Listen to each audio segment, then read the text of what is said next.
On the 5th anniversary of my marriage to Emily, I overheard her chatting with her childhood friend about me. "Oh, Edward's great, but he's not handsome. Kinda embarrassing to bring him out." Later, her handsome first love, Stephen, returned from abroad. She went on a late-night car race with him and got seriously injured while trying to save him. And I, as always, handed her the divorce papers quietly, with no fights, no arguments. When she stared at the papers, her look was a mix of sadness and mockery. "Edward, you really never loved me, did you?" Emily had gotten drunk again. I got the call just after wrapping up some work. It was midnight. I drove to the largest bar in the city. The top-floor hallway was quiet, making the noise from the room stand out. "Edward's nice everywhere, but his looks. It's embarrassing to take him out." Emily's voice was lazy, lifeless like a stagnant pool. I pushed the door open, and everyone fell silent for a moment. Her childhood friend nudged her. "Emily, your husband's here to take you home." Emily looked up lazily and suddenly smiled, reaching out to me. "Hubby, let's go home." Who knows how many times this has happened? Last time, she turned sour-faced over rumors about Stephen and some actress. Before that, she left a shareholders' meeting early because of gossip about Stephen. And today, she stormed out in the middle of negotiations with a client, leaving me to apologize on her behalf. So what was it this time? I nodded to the others, supporting her as most of her weight leaned into me. Someone suddenly called out to me. "Hey, Stephen's back. Be careful." I nodded, didn't say much. "So she's acting crazy again, cause Stephen's back. Edward," she murmured, half drunk, half sober. "He's back." The breeze coming through the slightly open window was chilly. She sobered up a few seconds later, glancing at me, and chuckled. "Edward, you're really boring." This was the second time she'd call me boring today. "I guess the interesting one is back." I just nodded, not defending myself. This was typical for Emily and me. She made sure everyone knew how much she despised me, while I responded to all her outbursts with silence. She looked down on me, thought I wasn't good-looking, gentle, or interesting. She could list 100 things wrong with me. Our marriage was just following her grandfather's last wish. According to her, if my dad hadn't worked for her family as a driver and died in an accident, and if her grandfather hadn't pitted me and taken me in, I'd probably have gone to an ordinary college, gotten a 9-to-5 job, and married an ordinary woman. No chance of meeting someone from her world, let alone marrying the family's only heir. But when her grandfather fell ill, everyone hoped to snatch a piece of the family business. Her uncles and aunts were eyeing it greedily. The stock price kept plummeting, and a large asset was seized by the government, nearly driving the company to bankruptcy. Back then, Emily was chasing Stephen abroad. Her phone was off, and no one could reach her. Until I found her in a foreign apartment, drunk. I had the bodyguards tie her up. She'd never suffered like this before, bound and pinned to the ground, glaring at me with furious eyes. Her grandfather forced Stephen to break up with her, and when ill, his only wish was for me and Emily to marry. "Emily, I didn't know how you charmed Grandpa, but I'll never fall for you or marry you." I remembered that young girl at 17, sitting on the sofa and kissing my lips. "Edward, I kind of like you." That stirred my heart, but then was brutally cut off. I sat on the sofa slowly. Grandpa temporarily handed the reins to me. "If you don't marry me today, I can't guarantee your beloved's company will remain untouched." Meeting her resentful gaze, I continued softly. "Maybe you inherited your dad and Grandpa's business acumen. You are a raw gem, but the company can't wait for you to grow. You can cling to your shares and watch others devour it, and walk away. Keep living your high life." She stared at me in shock, ultimately choosing to come back and marry me. Raised by her grandpa, I was trained to be an heir. Post-graduation, he guided me hands-on. Emily didn't get along with him since childhood, never taking a shine to any of this. I needed the perfect opportunity to rightfully take over the company. Marrying Emily was the fastest way. When her grandfather passed away, Emily and I maintained an outward appearance of a loving couple. In those turbulent years when the company was shaky, even Emily matured rapidly. She truly inherited the business savviness of her grandpa and father, decisive, ruthless. Until we dealt with the family threats and stabilized the company, she reverted to her lazy self. After that, Emily disappeared for weeks, but the PR team managed to suppress several stories of her and Stephen together. When my assistant placed another picture of Emily and Stephen dining together in front of me, I dialed her number. The sound on the other end was noisy, mixed with wind and her soft laughter. "Hubby," she said, and tears suddenly threatened to fall. I looked up, fought back the tears. "Emily, the company's stable now. Grandpa's wish is fulfilled. Our marriage wasn't my choice either. If your guy's back, we can divorce." Back in the day, Emily and Stephen's romance was the talk of the town. If not for him being forced to leave, they might have married. Even now, I see another man stir her emotions. Her voice grew cold over the phone. "So what are you trying to say?" As the wind on the phone grew louder, I felt a sudden unease. "Emily, where are you?" The call abruptly ended. A sharp pain twisted in my stomach. Bent over the desk, a cold sweat broke out. In the glass reflection, I saw my pale face. It seems my stomach issues are acting up again. I closed my eyes. In that instant, sadness just pours in. Things that aren't really mine, I know I'll have to return one day. I'm hurting so much it's like my mind is foggy. Somehow, I start thinking about the first time I met Emily. She was 14, standing tall with a pretty face. Her head was buried in her hoodie. She had a sour look and didn't want to say a word to me. Turns out she was only picking me up because her grandpa bribed her with allowance money. The trip was long, and I got carsick, puking all over the place until my stomach was empty. She reached over and handed me a warm bottle of milk. I remember her hand. It seemed to glow in that dim space. We ended up going to the same school. At first, she didn't hate me like she does now. She'd bike me to school 'cause I was so carsick. When I got locked in a bathroom as a prank, she searched the whole school until she found me. Then suddenly, flash forward to a lazy, troublemaking teen pulling my hair. "I'm going to the internet cafe this afternoon. If you snitch, you're dead." Then for some reason, she threw her arm around my shoulder. "Just to be safe, you should come with me." So we went. We were gaming while I plowed through homework. We got home late, as expected, and she got punished again. The night was cold in the front yard. She knelt there, but gave me a little wink. I never really got why she always wanted to challenge Grandpa. The year we graduated middle school, our class went to the beach to see fireworks. I got left behind on the deserted road. I walked along for who knows how long, until Emily rode up on her bike, looking super worried. Her concern felt genuine.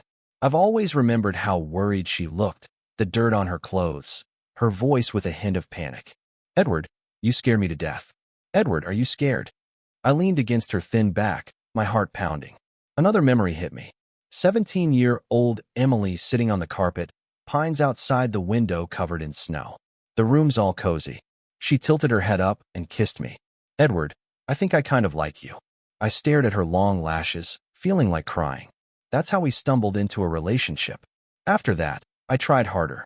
I learned the commercial stuff Emily hated, completing tasks he gave me, aiming to be his perfect grandkid. Grandpa was more and more pleased, got me etiquette lessons, and introduced me to everyone with pride, calling me his favorite grandson. It only took 2 years to go from a timid, scared boy to a decisive, smart professional. Grandpa wanted a well-matched grandson-in-law, a noble and handsome guy from a good family. I was never part of that ideal. He needed power alliances. I had to muster all my courage to finally stand before him, asking for a chance to be with her. "Grandpa, would you consider me?" He seemed surprised I'd say that, but eventually sighed. "Edward, this path is hard.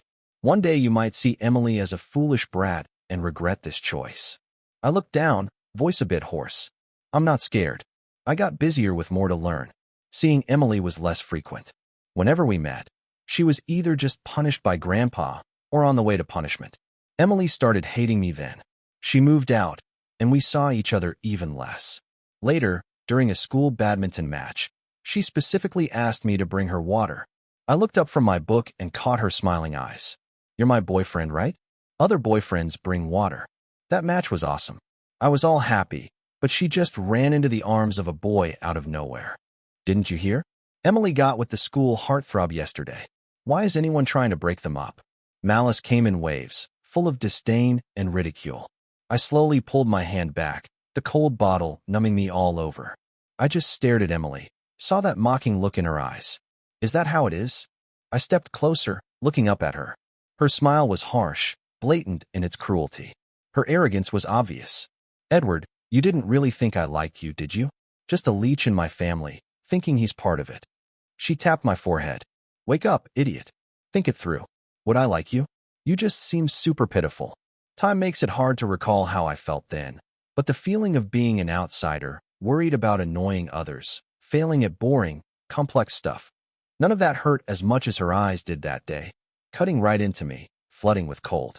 It was so cold. I tilted my head, smiling. Then Emily, let's break up. Emily later said I reminded her of Grandpa.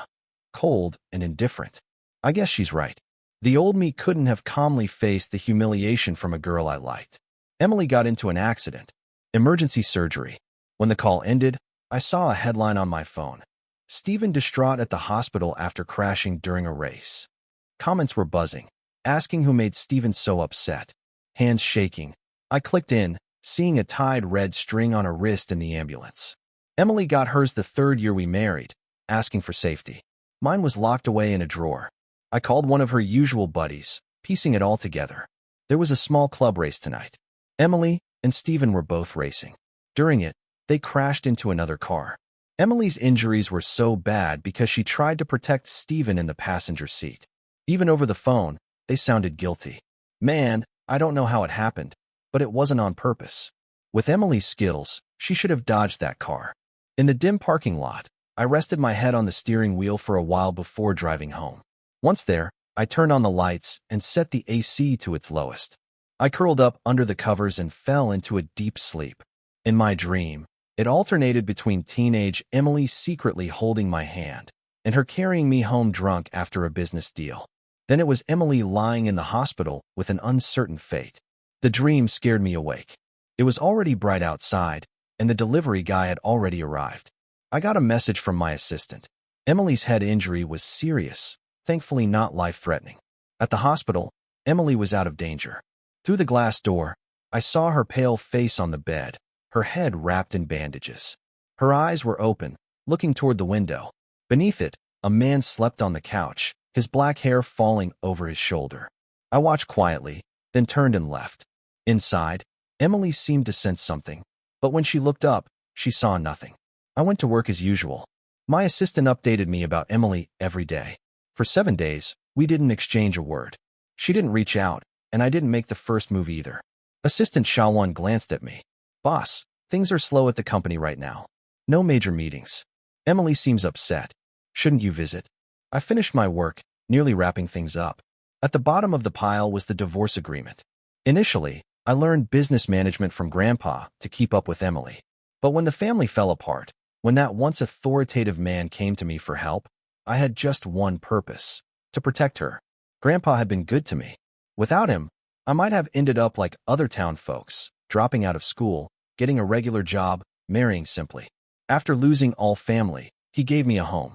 Grandpa was strict, but his eyes were mostly gentle when he looked at me. I gratefully accepted the warmth from someone not even blood-related, and did everything to repay him. Emily and I faced many challenges in our early marriage: sabotaged brakes, a collision with a truck, even an attacker in the mall. But those were our most heartfelt times. We trusted each other completely, inseparable day and night. Then I fell ill and was unconscious in the hospital. She climbed 1,000 steps to the temple to pray for me. She was so good that it made me think, perhaps mistakenly, she truly loved me. Then one day, drunk and speaking with resentment and sarcasm, she blurted, "Edward, you think I don't know? You cozied up to Grandpa to marry me for money. You still think I like you?" I stared at her drunken eyes, pulling a weak smile. Good thing I almost believed she loved me again. When I got home that afternoon, Emily was back from the hospital, slowly sipping porridge. The afternoon sun hit her shoulder as she looked at me with glimmers in her eyes. "Edward, always the busy one," she said with a snide tone. Ignoring her, I put down my bag and went to change. She followed, still marked with injuries. "Edward," she called several times. My growing impatience was evident. She seemed almost hurt. 7 days in the hospital, and you never visited. Doctors help more than visits, I replied, avoiding eye contact. She lowered her head, half smirked, but said nothing. Turning away after I finished showering, I saw her leaning on the couch, flipping through some papers. When she saw me, that brief smile quickly faded. "You're divorcing me," she said, finding it a joke. I dried my hair, eyes still, and sat across from her. "I've arranged the property division through a lawyer. Your grandpa left you stocks. Those are yours. The house was a gift from you under my name. I took what I earned, I explained. Still holding the divorce papers in her hand, she scoffed. Emotional breakdown. She looked at me suddenly saying, sometimes you're just like Grandpa. Whether someone cries or acts up, it never bothers you. You stay detached, as if it's someone else's problem, even if it's close to home. Grandpa was tough, old school, and believed in harsh teachings for boys. Being a girl, I was spared somewhat, though he humiliated me often. Emily never liked him, yet I felt even his harshest decisions were right, paving a way for Emily. He secured her financially before passing, even if she never married me. I never understood her resentment. Seeing me silent, Emily abruptly tore the divorce papers. Furious. Edward, wasn't I good to you? I gave you everything, cared for you when sick, and tended to you lovingly. When have you seen me serve anyone like that? Edward, are you heartless? Indeed, she was very kind to me back then.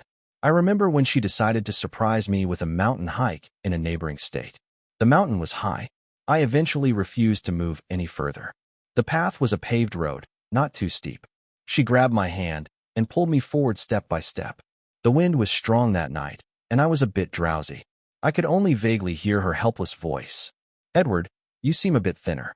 Aren't you curious about the surprise? I remember the cool breeze in the mountains that night, and the city lights below, shimmering like stars. Fireworks were going off everywhere, brilliant and grand. Honey, I turned my head to see a gentle kiss fall on my lips. City A is called the City of Fireworks, known for the most unique and beautiful displays. That year, we missed the beach fireworks, but at that moment, it felt complete. Emily can be a great lover when she's in love, but when she hates someone, she's brutal and mean. I snapped back to reality, trying to say something, but then I heard her soft, somewhat lost voice. Maybe you won't believe this, but I really do love you. After she said that, her face turned suddenly pale, and she almost fainted right onto the sofa. I hurried to catch her, looking at the bandage on her head, feeling oddly like laughing. And so I did laugh. Just recently, she was acting like she was head over heels for Stephen, even getting hurt to protect him. I couldn't understand risking your life for someone. If that's not love, what is it? But now she's saying she loves me. Emily, I talked to the doctor. He said you had 28 stitches on your head, barely missing a critical spot. You've lived a pampered life since you were young, scared of pain. The worst you'd ever felt was Grandpa giving you a little cut. So I think you really love Stephen, willing to risk your life for him. You and he really seem made for each other. I've seen them eat together in the cafeteria, seen them criticized during flag-raising ceremonies for being a model of young love, watched videos of their races in college. They match each other in looks and interests, both passionate and vivid. Standing there, they just look perfect together. In comparison, my times with Emily were dull, like plain water, casting an oblique contrast. Maybe not even Emily remembers that she and Stephen were the campus couple everyone shipped in. The shadowy corners behind their brightness was a boy with reddened eyes, head buried on his desk. Back then, he was trying to break up their relationship, a coward who got dumped and didn't have the guts to even ask why. With you and me, it's just a mutual delay. I even laughed a bit after saying that, but my heart felt surprisingly calm. Since the day we got married, I knew this day would come. Grandpa didn't agree to you and Stephen before. Now you can be with him. So what about us? I said, feeling helpless. Emily, we're not meant to be married. She silently looked at me, making my chest tighten with unease. She watched me, explaining the accident was on me. It was my distraction that caused it. I didn't want innocent people getting hurt. But it's not because of love. It's been 5 years. I stopped loving him long ago. You can't use this as a reason to divorce me. I looked down, mindlessly fiddling with my hair, waiting for her next words. I don't love him, Edward. I don't. She reached out and pulled me into a hug. I glanced at the wedding photo on the wall, hanging in the most visible spot in the living room. Even now I can recall how I felt the first time I wore a wedding dress. There was a touch of youthful excitement, especially since I was marrying someone I'd liked since I was a girl. But Emily didn't like me then. Her face in that wedding photo, exquisite yet exceptionally cold, showed no hint of a smile. After the photo was taken, she even leaned into my ear to tease. Edward, I heard you never dated anyone all these years. Do you still like me? I just looked back at her, saying nothing. I knew that talking to someone like Emily, the more you say, the more she pushes. If you stay silent, she finds it boring and won't bother. I closed my eyes, whispering in her ear, Emily, if it's been 5 years and you don't like Steven anymore, maybe in the next 5 years, learn to fall in love with someone new. Her body stiffened, and after a long moment, she pulled away, arms pressing against my shoulders. I quietly met her gaze, seeing nothing but her red eyes, until finally, she let out a sorrowful smile. Edward, you really never liked me. Emily and I parted on bad terms. She's been at the office lately, while I finished handing over some work and went on a self-imposed vacation. I called up a friend to go shopping, something I rarely have time for. Ever since getting that top-notch education from Grandpa, I'd been on a strict schedule, either in class or on my way to the next lesson. After finally graduating early, I rushed to run the family. I told Leo the first was going to divorce Emily. The handsome guy just smirked with a straw in his mouth. Good for you. We've been brothers for years, and he's the only one who knows the full story between Emily and me. After a while of wandering, we sat down on a park bench. The seasons changed drastically in the city. It seemed like summer just days ago, but suddenly it shifted to autumn. I thought you'd try to stop me from getting divorced. I laughed. To everyone else, no matter how smart or capable I was, marrying Emily seemed like I was reaching too high. Leo leaned against my shoulder. Edward, since the first time I met you, you always seem so tired. You act all nice, like you're everyone's friend, but inside, it's like there's this wasteland where nothing grows. You care too much about obligations, and you're terrified of losing the few connections tying you to this world. After breaking up with Emily in high school, I felt like I had the worst flu, as drained as I'd ever been, both physically and mentally. Piece by piece, it was unbearable. I would often cry under my covers at night, but each morning, I went back to learning the schedule Grandpa set. He put a lot of importance on me. I was the grandson he envisioned, thoughtful, obedient, never defiant. I couldn't bear the look of disappointment in his eyes, so I meticulously did everything he asked, always on edge, never slacking. So, happy divorce. She keeps tearing up the divorce papers, so I just keep sending them over. The moment she opens her eyes, she'll see the ones I've already signed. We've just been at a standoff like this for 2 months. Leo and I traveled all over the country. When I got back to my hometown, it was almost New Year's. The old house at home had been knocked down a few years ago, and a new 2-story white building was built. Emily kept sending me messages. Edward, do you care about me? Do you care about me? Edward, do you plan to stay with me forever like this? Honey, I miss you. The messages kept coming, filling up my whole phone screen. Edward, I'm sorry. I love you. Leo leaned over, took a look. She seems to like you a lot, maybe? I toyed with the translucent white porcelain bottle in my hand, placing it on the table in the yard. I put a sunflower in it. But a person can like many people. In high school, she said she liked me. I believed her. Then we got married, and she said she loved me many times. But in high school, she abandoned herself without hesitation, letting herself be a joke in others' eyes. After marriage, she was two-faced, thinking about Steven, even willing to risk her life for him. Her friends said, with Emily's driving skills, she couldn't possibly have avoided the car. I guess it's probably just concern causing chaos. Moreover, she doesn't like me, I said. Didn't she say she likes you? Leo smirked. Maybe she feels insulted because I asked for a divorce and wants to mess with me. Besides, I don't like her anymore. Edward, a weary and slightly angry voice sounded. I turned around and saw Emily, exhausted, her hair blown into a mess. Only her pair of pretty eyes stared at me. The scene strangely overlapped with the girl who picked me up to Grandpa's house 10 years ago, with the same grumpy face, as if someone owed her money. She spoke word by word. Edward, you were hard to find. Leo went back the day after Emily arrived. We both went to see him off. On the way back, we were unusually quiet. Probably because it was close to New Year's, the town was full of people selling New Year goods. Lanterns and couplets, all red as you could see, very festive. Aren't you going back for New Year's? I broke the silence. Every year, Edward's family gets together for New Year's. All the branches come with their kids to Emily's to pay respects, have a meal, and leave. Are you coming with me? She asked. I lowered my head, burying my face in my scarf, my voice with a hint of helplessness. Emily, I'm serious. I don't like you anymore. All these years, I've been grateful for what Edward's family has done for me. But Emily, I'm tired. Over these years, ever since stepping into the study, I've been on edge, always having a tight string in my mind. A kid living under someone else's roof always watches people's expressions. I was always afraid of making a wrong move. Later, taking over the company, I never dared to slack, afraid one wrong decision would put the company at risk. Then my body broke down, fell seriously ill. That blow came untimely. The company was at an important bidding stage with another company. The illness came suddenly. Recovery took time. At that time, both my body and mind reached their limits, causing me to be in a coma in the hospital for quite a while. Emily lifted her hand, pulling me into a hug. "It's snowing," Emily said, tightening her arms, not letting me break free.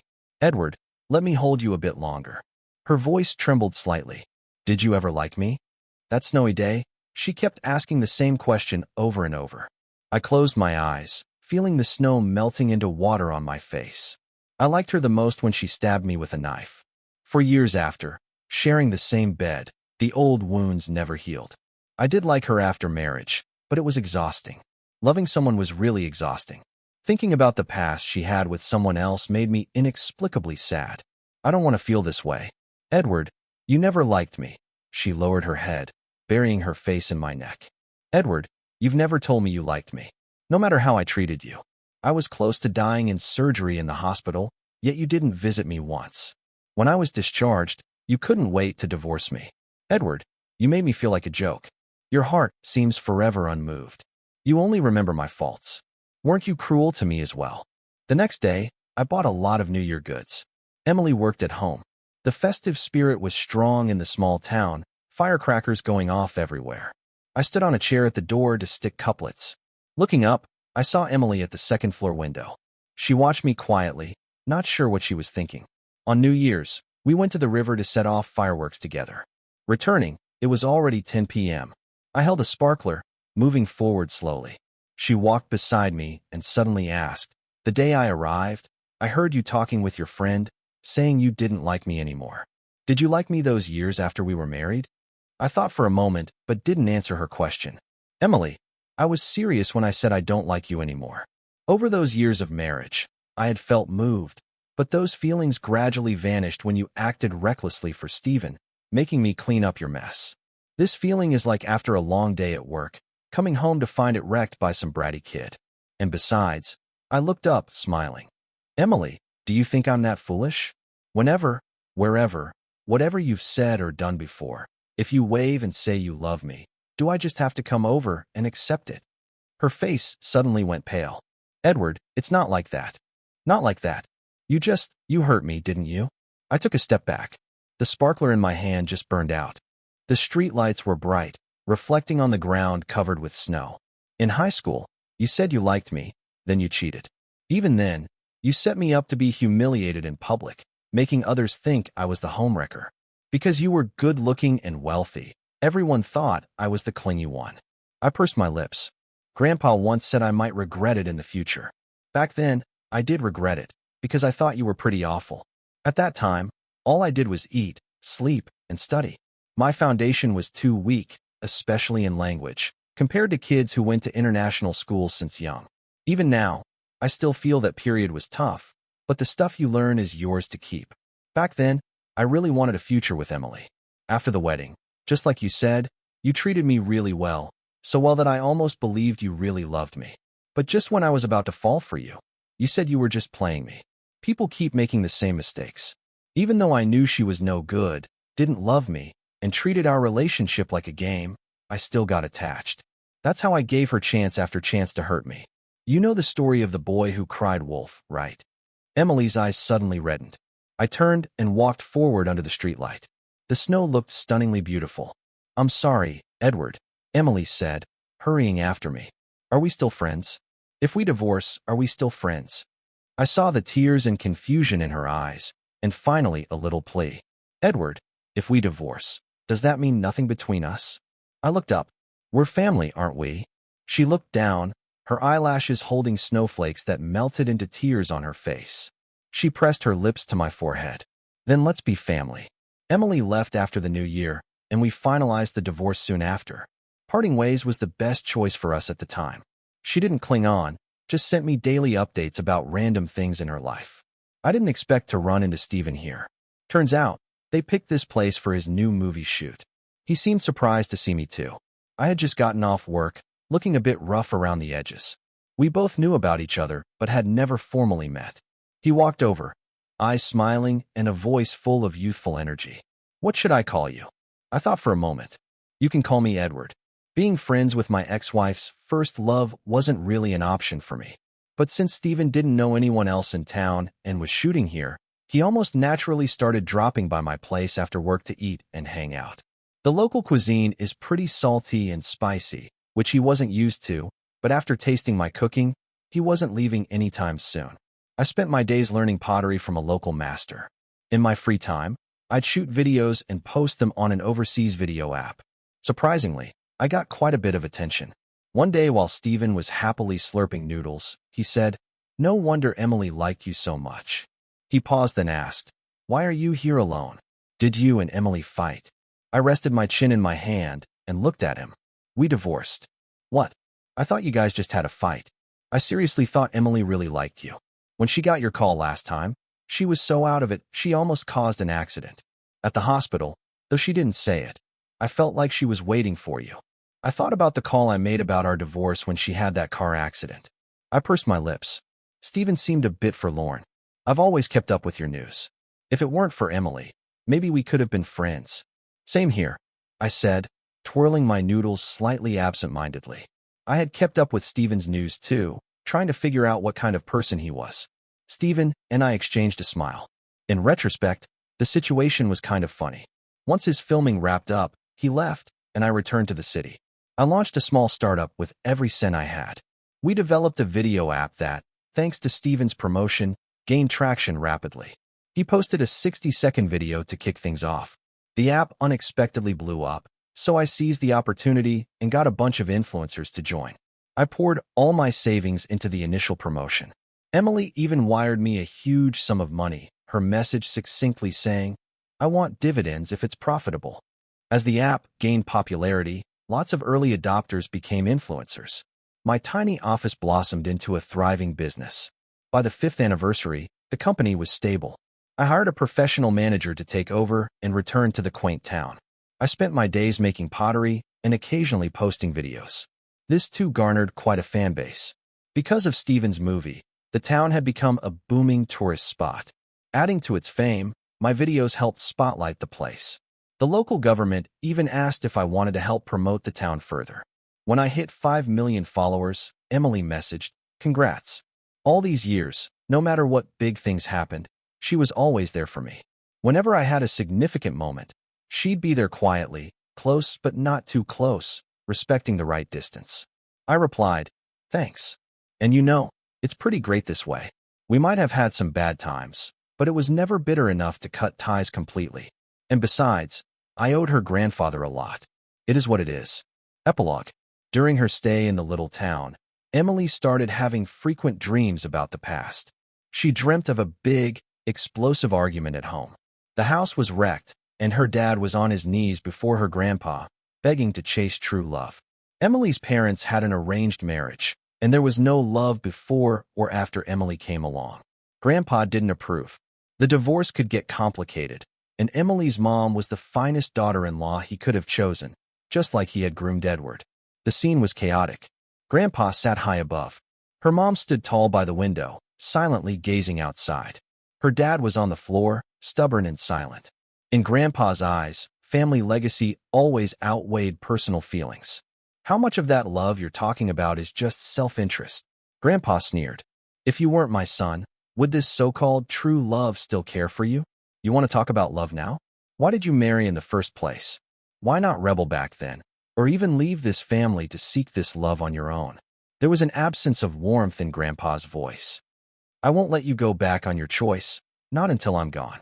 In the end, the argument resolved nothing. And eventually, they were forced apart from those they loved. Two people who absolutely couldn't stand each other got forced to stick together. They'd argue all day over silly little things. Grandpa sent them off to work in a branch office overseas. On the way there, their plane crashed unexpectedly. Both of them died. and there weren't even any remains left. They never even got a funeral.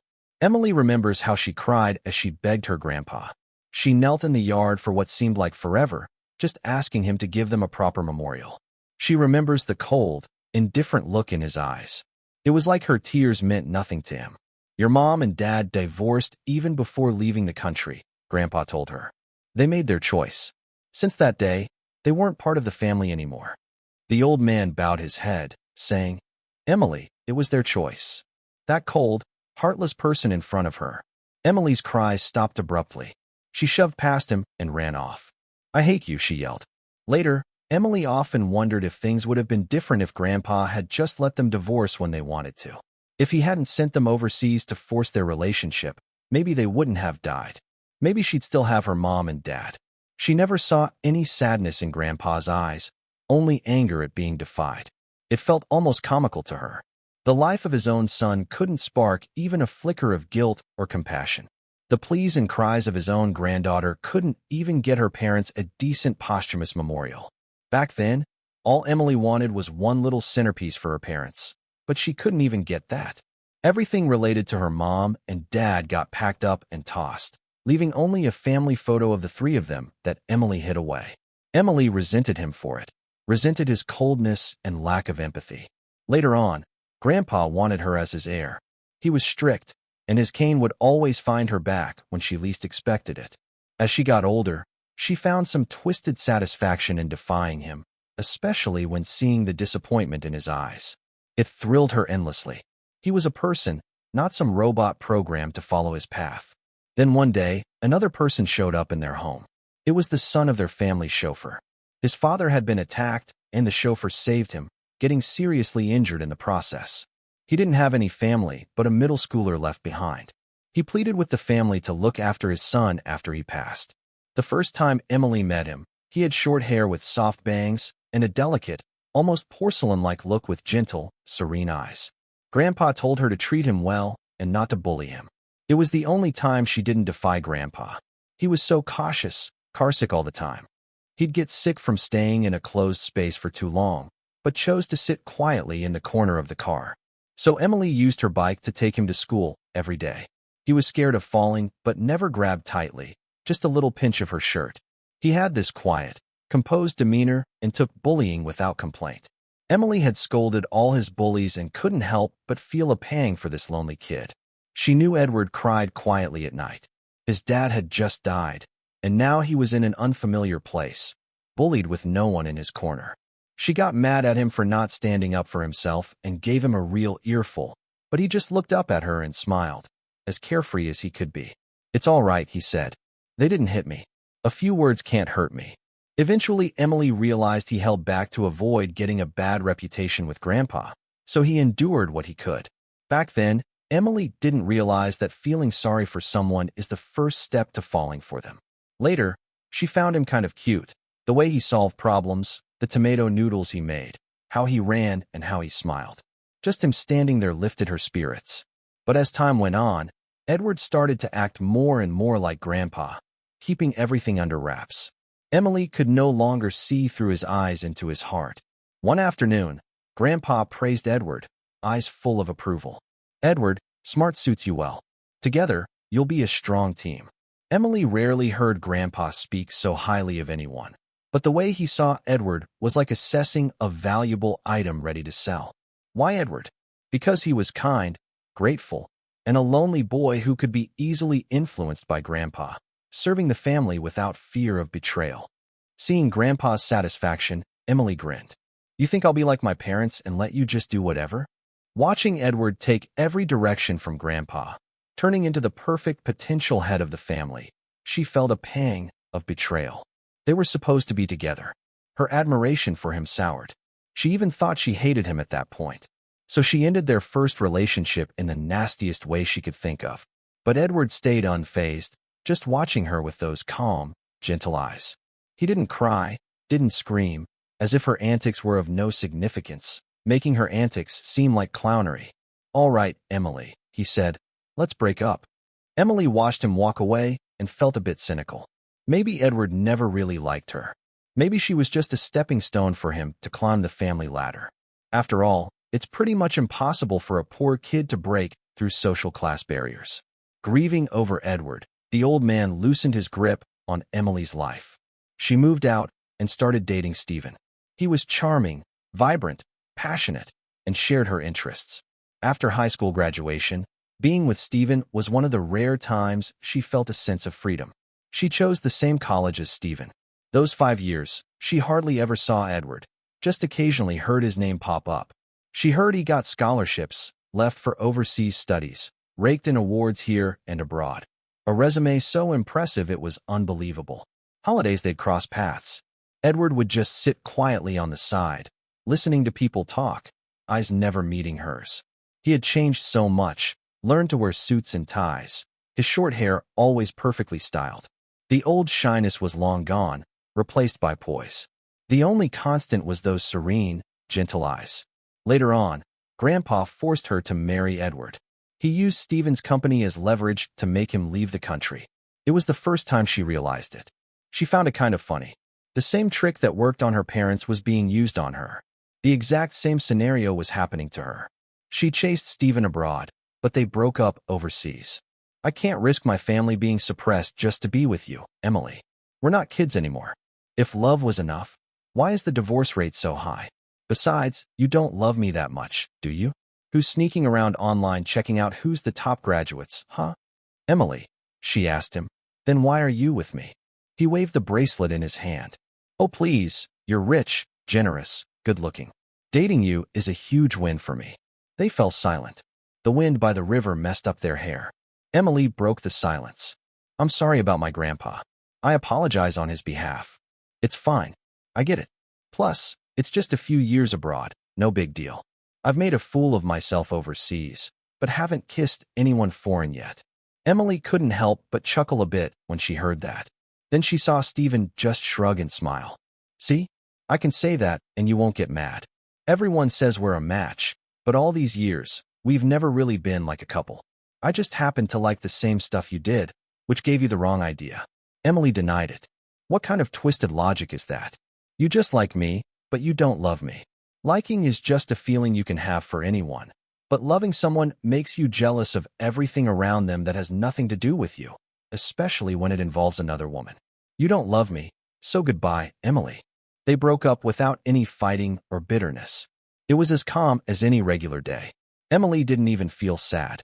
When she left, she saw someone unexpected. Even though the years had passed, she recognized her mom immediately, the one rumored to have died in a plane crash years ago. She seemed to be with another family now. There was a boy who seemed about 14 or 15 and a little girl around 5 or 6. She heard the boy call the woman Mommy. Standing outside the glass, Emily saw the family of 3 and her eyes turned red. She could hardly breathe. Inside, the woman looked up but didn't recognize her. Emily wasn't sure how she left. She returned to her temporary place and called her grandpa. Did you know Dad's still alive? There was silence for a few seconds. Emily was on edge, like a criminal awaiting the final verdict, so she didn't notice the frailty in the old man's voice. Back then, her parents both had their own lovers. After their divorce, they were afraid that their lovers would get dragged into it all. Her mom especially feared her family would get caught up in it, so they planned their fake deaths to escape the marriage, leaving behind their names and family. They did it flawlessly. If it wasn't for an unusual asset transfer, Grandpa might have been fooled too. When he learned the truth, relief was his first reaction, followed by overwhelming anger. Seeing Emily cry in front of him, pleading to erect a memorial for her parents, he didn't know what to say. He banished them from the family and told them never to appear before Emily. He pretended they had no daughter. As for Emily, she should believe they were already dead. Now, Emily understood why Grandpa never revealed the truth. How can you explain that your parents don't want you and never thought of you?